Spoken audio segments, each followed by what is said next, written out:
కష్టాలు మనం అనుభవించాం. ఈరోజు ఆయన సృష్టించినటువంటి దుశ్శాసన పర్వాన్ని ఏ రకంగా మనందరం కూడా అనుభవించాం, మనందరం కూడా చూసాం. ఖచ్చితంగా ఇది మారాలి అని అంటే ప్రజల సహకారం ఉండాలి. ఖచ్చితంగా ఆ రకంగా సహకారం ఉంటుంది.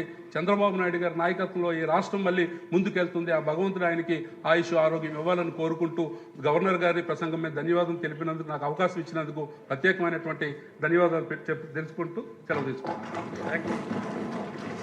చాలా చక్కగా మాట్లాడారు. శ్రీమతి వేమిరెడ్డి ప్రశాంత్ రెడ్డి గారు. ధన్యవాదాలు అధ్యక్ష. ఈరోజు గౌరవ గవర్నర్ గారు 20 నెలల కూటమి పాలనలో రాష్ట్రంలో సాధించిన అభివృద్ధిని ప్రజల ముందు ఉంచినందుకు హృదయపూర్వక ధన్యవాదాలు తెలుపుకుంటున్నాను అధ్యక్ష. ఆంధ్రప్రదేశ్ మళ్ళీ నిలబడింది అధ్యక్ష, మళ్ళీ పరుగులు పెడుతుంది. గత పాలనలో పడిన గాయాలకు మందు పెట్టి సంక్షేమం, అభివృద్ధి, సుపరిపాలన అనే 3 ఆయుధాలతో రాష్ట్రాన్ని మళ్ళీ గాడిలో పెట్టి మొదలుపెట్టింది అధ్యక్ష. ఈ ప్రభుత్వం ఎన్నో అడ్డంకులు, కుట్రలు ఎదురైన ఆంధ్రప్రదేశ్ బ్రాండ్ మళ్ళీ నిలబెట్టింది అధ్యక్ష. ప్రజల నమ్మకాన్ని తిరిగి గెలుచుకుంటూ స్వర్ణాంధ్ర విజన్ 2047 ద్వారా తలసరి ఆదాయం 55 లక్షల పెంపునకు బాటలు వేస్తుంది అధ్యక్ష. అలాగే 20 నెలల్లోనే సూపర్ 6 హామీలు 90% వరకు నెరవేర్చిన స్వర్ణాంధ్ర సాధన దిశగా ధైర్యంగా ముందుకెళ్తుంది అధ్యక్ష. ఈ ప్రభుత్వం మాటలతో కాదు పనితో మొదలైంది అధ్యక్ష. సూపర్ 6 సూపర్ హిట్ పథకాలు ఇవి కాగితాల మీద ఉన్న హామీలు కాదు అధ్యక్ష, ప్రజల జీవితాల్లో కనిపిస్తున్న మార్పులు అధ్యక్ష. తల్లికి వందనం ఈ పథకం ప్రతి తల్లి ముఖంలో చిరునవ్వు తెచ్చిన పథకం అధ్యక్ష. ఎందుకంటే ఒక తల్లికి 3 పిల్లలుంటే ఆ తల్లి ఒక బిడ్డని చదివించుకొని, ఇంకో బిడ్డని కూల్ చేసుకొని చదివించుకొని, ఇంకో బిడ్డని పనికి పంపే వైనం ఉండింది అధ్యక్ష ఇంతకు ముందు. ఈరోజు మన ప్రభుత్వం అధికారంలోకి వచ్చిన తర్వాత ఎంతమంది పిల్లలుంటే అంతమంది పిల్లలకి ఆ తల్లి అకౌంట్లో మనం డబ్బులు వేస్తున్నందువల్ల ఈరోజు 3 పిల్లల్ని చదివించుకుంటున్నాను అని చెప్పడం జరుగుతుంది అధ్యక్ష. మనం వాళ్ళ దగ్గరికి వెళ్ళినప్పుడు అదేవిధంగా తల్లికి వందనం పథకం కింద డబ్బు నేరుగా ఆమె ఖాతాలో పడిన రోజు ఆ తల్లి కన్నీళ్లతో ఆనంద బాష్పాలు రాలుస్తుంది అధ్యక్ష. ఈరోజు ఎంతమంది పిల్లలున్నా మనం చదివించుకోగలుగుతున్నాము అనే ఒక భరోసా కూటమి ప్రభుత్వం మాత్రమే వాళ్ళకి ఇవ్వగలుగుతుంది అని చెప్పి ఎంతో ఆశతో వాళ్ళు మన ముఖ్యమంత్రి చంద్రబాబు నాయుడు గారికి ధన్యవాదాలు తెలుపుకుంటున్నారు అధ్యక్ష. ఇది కేవలం ఒక కుటుంబ కథ కాదు అధ్యక్ష, 67 లక్షల కుటుంబాల భవిష్యత్తు కథ అధ్యక్ష. 10,090 కోట్లు నేరుగా తల్లుల ఖాతాల్లో జమ అయ్యాయి అధ్యక్ష. లక్షలాది మంది విద్యార్థులకు చదువులో అండగా నిలిచింది మన ప్రభుత్వం అధ్యక్ష. అలాగే స్త్రీ శక్తి, గ్రామాల్లో చాలామంది రోజు పనులకెళ్లే మహిళలు రోజు బస్ ఛార్జీల కోసం ఆలోచించేవారు అధ్యక్ష. అలాగే చదువులకెళ్లే విద్యార్థులు కూడా అదే విధంగా ఆలోచించేవాళ్ళు అధ్యక్ష. ఈరోజు ఉచిత బస్సు ప్రయాణం వచ్చిన తర్వాత వాళ్ళ జీవితాల్లో వెలుగులు వచ్చాయని చెప్పి స్వయంగా వాళ్లే చెప్తున్నారు అధ్యక్ష. ఇప్పుడు నా జీతం చేతిలో మిగిలిపోతుంది, కనీసం 1,500 2,000 మాకు మిగులుతున్నాయి, మాకు ఇంటి ఖర్చులకు అదనంగా వస్తున్నాయి అని చెప్పి ప్రతి పేద మహిళ చెప్పుకుంటూ వస్తుంది అధ్యక్ష. ఇది మహిళలకు ఇచ్చే టికెట్ కాదు అధ్యక్ష, మహిళల ఆత్మ గౌరవానికి కూటమి ప్రభుత్వం ఇచ్చిన పాస్ అధ్యక్ష. మహిళలకు 43 కోట్లకు పైగా ఉచిత బస్సు ప్రయాణాలు అంటే 43 కోట్ల టికెట్లు ఇచ్చాం అధ్యక్ష. ఇదే మహిళా సాధికారత అధ్యక్ష. మహిళల గౌరవాన్ని, భద్రతను, స్వేచ్ఛను పెంచిన ప్రభుత్వం మనది అధ్యక్ష.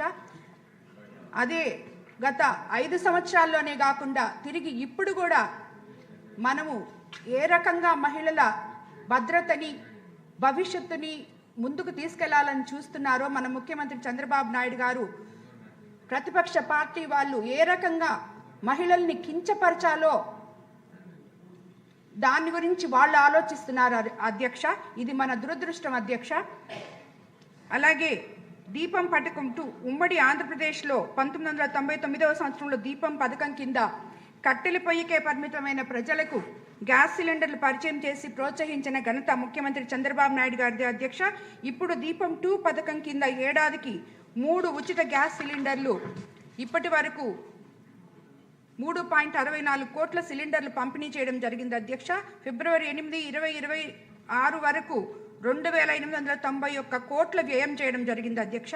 ప్రతి ఇంటికి ఆర్థిక భారం తగ్గించి దీపాల వెలుగులు తెచ్చిన విప్లవాత్మ పథకం అధ్యక్ష ఇది. అన్నదాత సుఖీభవ.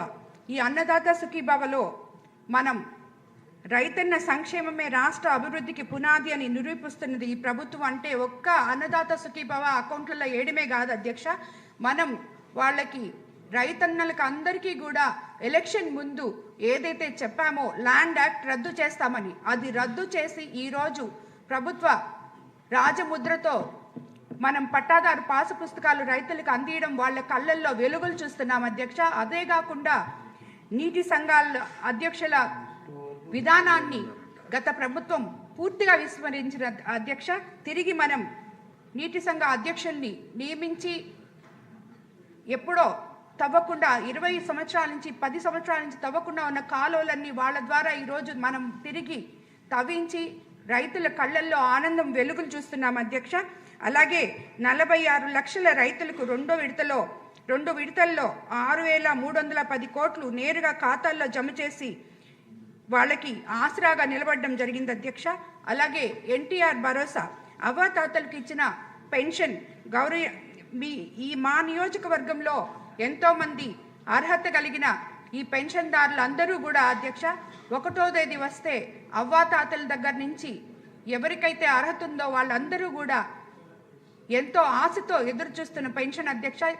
ఇంతకుముందు వాళ్ళకు వచ్చే పెన్షన్ సరిపోక నానా అవస్థలు పడుతుంటే ఇప్పుడు ఒకేసారి 1,000 రూపాయలు మనం పెంచడం, దివ్యాంగులకి 3,000 నుంచి 6,000 చేయడం, డిజేబుల్డ్ పీపుల్కి 15,000 ఇవ్వడం, ఇవన్నీ వాళ్ళ కళ్ళల్లో మనం వెలుగులు చూస్తున్నాం అధ్యక్ష. వాళ్ళందరికీ అది ఇవ్వడమే కాకుండా మనము స్వతహాగా వాళ్ళ దగ్గరికి వెళ్ళి వాళ్ళతో మాట్లాడి వాళ్ళు బాగోగులు చూసుకుంటూ ఉండడం వల్ల వాళ్ళకి అది ఎంతో, ఒకవేళ 1వ తేదీ ఆదివారం వస్తే 31వ తేదీకంతా మనం వాళ్ళకి పెన్షన్లు ఇవ్వడం వాళ్ళ కళ్ళల్లో వెలుగులు చూస్తున్నాం అధ్యక్ష.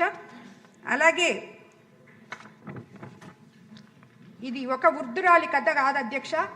అర్హత ఉన్న ప్రతి నెల 63 లక్షల మందికి భరోసా ఇస్తూ ప్రతి ఇంటి పెద్ద కొడుకులా మన ముఖ్యమంత్రి నారా చంద్రబాబు నాయుడు గారు నెరవేరుస్తున్న బాధ్యత అధ్యక్ష. అలాగే మెగా డిఎస్సి యువత కల ముఖ్యమంత్రి గారి తొలి సంతకం పడింది మెగా డిఎస్సి మీదే. అదే పాలన దశకు సంకేతం అధ్యక్ష. యువగళం పాదయాత్రలో యువ నాయకులు నారా లోకేష్ బాబు గారు యువతకు ఇచ్చిన హామీ మేరకు 941 టీచర్ పోస్టులు భర్తీ చేసి విద్యా వ్యవస్థకు బలం చేకూర్చారు అధ్యక్ష. అలాగే 5,757 కానిస్టేబుల్ నియామకం చేసి ప్రజల భద్రతకు భరోసా కల్పించాం అధ్యక్ష. ఇక్కడితో ఆగలేదు అధ్యక్ష. 21 లక్షల కోట్ల పెట్టుబడులను రాష్ట్రానికి ఆకర్షించి 25 లక్షల ఉద్యోగ ఉపాధి అవకాశాలను మార్గం తెరిచాం అధ్యక్ష. అలాగే పల్లె పండుగ అధ్యక్ష. ఉప ముఖ్యమంత్రి కొణిదెల పవన్ కళ్యాణ్ గారు గ్రామీణాభివృద్ధికి గతంలో ఎవరూ చేయని విధంగా పనిచేస్తూ గ్రామాలను ఆదర్శవంతంగా తీర్చిదిద్దుతున్నారు అధ్యక్ష. రాష్ట్రమంతటా ఒకే రోజు 13,326 గ్రామ సభలు నిర్వహించి దాదాపు 3,000 పనులు చేపట్టారు అధ్యక్ష. నేడు ఏ గ్రామంలో చూసినా డ్రైనేజ్, రోడ్లు, కరెంట్ వంటి మౌలిక సదుపాయాలు ఏర్పాటు అవుతున్నాయంటే అది మన ఉప ముఖ్యమంత్రి పవన్ కళ్యాణ్ గారి చొరవ చేత అధ్యక్ష. పల్లెపండ 1 ద్వారా గ్రామాల్లో 4,000 కిలోమీటర్ల రోడ్లు నిర్మాణం చేస్తున్నారు అధ్యక్ష. అలాగే 1,000 కోట్లతో రోడ్ల మరమ్మతులు, మరో 3,000 కోట్లతో నూతన రహదారుల నిర్మాణం చేపట్టారు అధ్యక్ష. పల్లె పండుగ 2లో రెండింతల అభివృద్ధికి శ్రీకారం చుట్టిన పవన్ కళ్యాణ్ గారు 13,326 గ్రామ పంచాయతీల పరిధిలో 6,787 కోట్ల వ్యయంతో 53,382 అభివృద్ధి పనులు చేపట్టారు అధ్యక్ష. ఎంతో గుంతలమయంతో గత 5 సంవత్సరాల్లో ఒక తట్ట మట్టికి నోచుకొని ఈ పంచాయతీలన్నీ ఈరోజు పండుగ చేసుకుంటున్నారు అధ్యక్ష. అలాగే ఇవన్నీ చూస్తే ఒక్కటే స్పష్టంగా తెలుస్తుంది అధ్యక్ష, ఇది మాటల ప్రభుత్వం కాదు, చేతల ప్రభుత్వం, ఇది ప్రకటనల ప్రభుత్వం కాదు, ప్రజల జీవితాలు మార్చే ప్రభుత్వం. అలాగే నరేంద్ర మోడీ గారి సహకారంతో ఆంధ్రప్రదేశ్ను మళ్ళీ నిలబెట్టే దిశగా, ప్రజల ఆశలకు రూపం ఇచ్చే దిశగా సూపర్ హిట్ పాలనతో అందిస్తూ పెట్టుబడుల రాష్ట్రాన్ని అభివృద్ధి దిశగా పరుగులు పెట్టిస్తున్న మా ముఖ్యమంత్రి గారి నాయకత్వానికి ఈ సందర్భంగా నా ధన్యవాదాలు తెలుపుకుంటున్నాను అధ్యక్ష. ధన్యవాదాలు అధ్యక్ష. ధన్యవాదాలు. ఎంఎస్ రాజు గారు.